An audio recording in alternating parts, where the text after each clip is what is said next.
Let's go to week 0 and talk a little Farmageddon. And then if you guys want to talk anything in any of the other games, we can. But I think we'll spend most of our time here. But Iowa State, Kansas State. Cole, I'll start with you.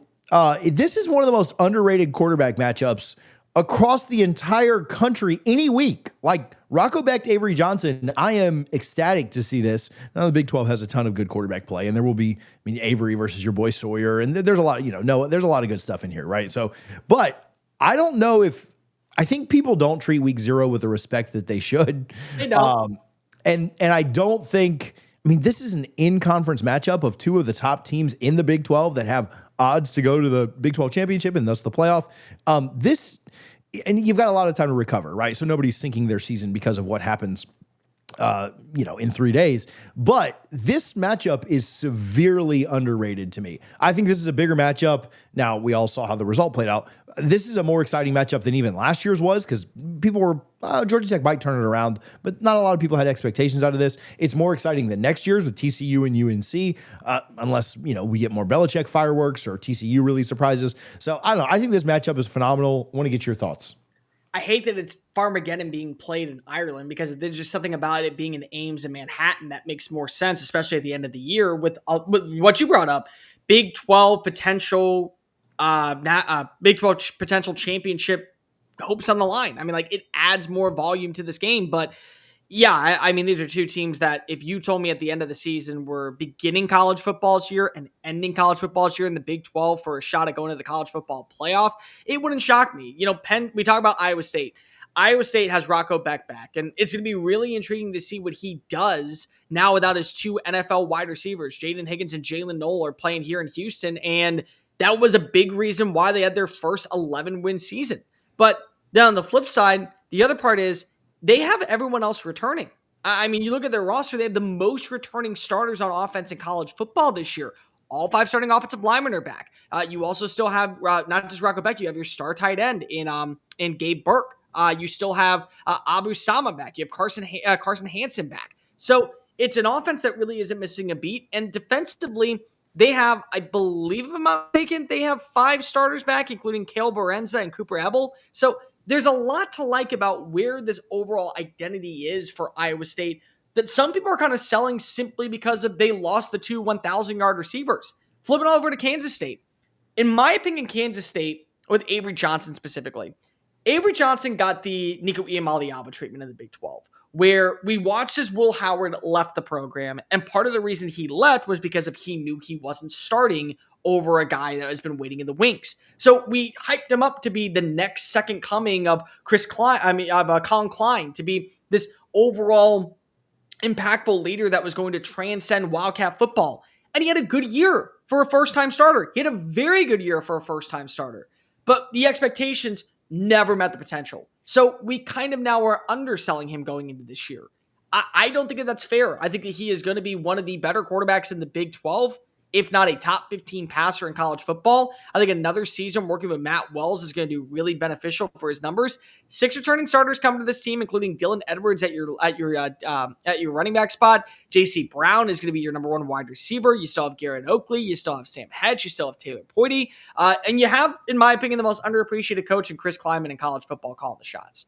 The way I view Kansas State overall is they are the Texas A&M of the Big 12. And that's not to be insulting. What it means is they're a surefire bet every single season to at least get 8 wins.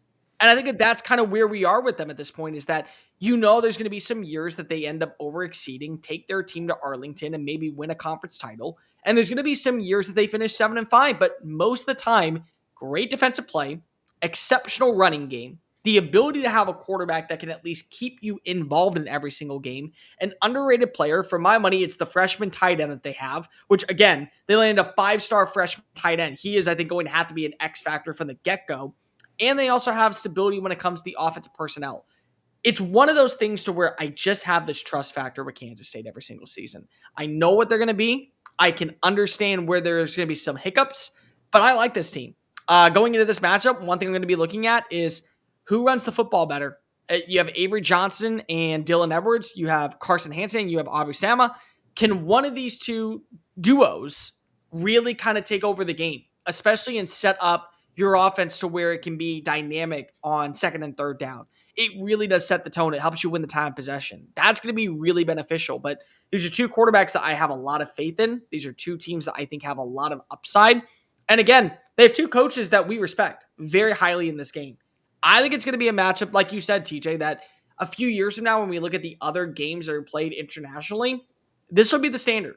This will be the one that we continuously look back on and say, there's a reason why this game had so much validity to it and why we actually understand more international progress coming towards this sport. Yeah, and I'm in agreement with you. I hate it for the Kansas State fans, and I also love it, and the Iowa State fans. I also love it for them to be able to go experience it. There is something I don't love the concept of taking college football games away from home campuses. I am diabolically opposed to that. Shoot, I don't even, Florida fans will get pissed at this, but I don't even like the cocktail party in Jacksonville. Like, I wish it would rotate, like play it in Jacksonville 2 years and then go home and away the other two, or something like, put it on a 4-year rotation. But that said, if you're going to play it, if you're going to play games at a neutral site in another country, put something good on the put a good product. Like this West Michigan thing that's happening in Germany. We couldn't get something a little better than that. Like we couldn't do Michigan versus, Minnesota, like something at least Big Ten. And I get both sides. So I do get that side. I do understand both sides. But yeah, this matchup is severely underrated to me. And you're right. Like it will probably be one of the better ones that we get there for quite a while. We'll see, in a couple of months what the announcement is for the next one and who the next couple of teams will be in 2027. But it's hard for me to imagine that it gets much better than this one. I don't know that you're ever going to see much outside of, unless it's Notre Dame, much outside of the ACC or Big 12 out there. But man, I'd like I'd love to see a massive matchup out there, and maybe even find myself going out to another one day. I want to ask Avery Johnson real quick, and then we'll move on. But underperformed somewhat last year. How big of a step do you think if you have to predict it now and call your shot, how big of a step does he take this year? Maybe where's he finish I'm not necessarily looking for a stat line, but where's he finish ranked among Big 12 quarterbacks if you have to call it right now? Tom, you want to take this or you want me to? Top 6.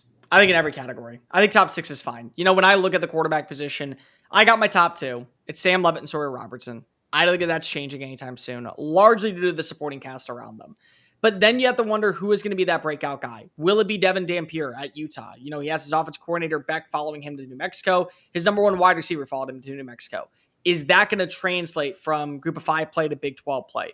What are we going to get from Brendan Sorby out in Cincinnati? He's another starter that's returning. What are we going to get from Rocco Beck? You bring in Chase Soule, the ECU wide receiver, but do you feel like that you have a secondary option? And I think you also have to throw in the element of what is the dual threat mentality that Avery Johnson plays with. The thing that you have to prepare for is not just his arm. That I think is good. It's not elite, but it's good.